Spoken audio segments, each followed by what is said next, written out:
এক বটগাছে বাস করত এক টুনটুনি পাখি ও তার 3টি ছানা, মিনি, পুচি আর টিনি।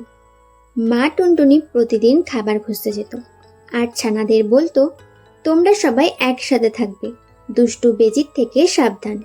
একদিন মা বাইরে গেল। টিনি বলল, চলো বাইরে খেলি। মিনি আর পুচি বলল, না, মা নিষেধ করেছে। কিন্তু টিনি একা বেরিয়ে গেল। বেজি লুকিয়েছিল, সে টিনিকে ধরতে এলো। তখন মিনি আর পুচি চিৎকার করে মাকে ডেকে আনলো। মা উড়ে এসে বেজিকে তাড়িয়ে দিল। টিনি কাঁদতে কাঁদতে বলল, মা, আমি তোমার কথা শুনিনি, ভুল করেছি।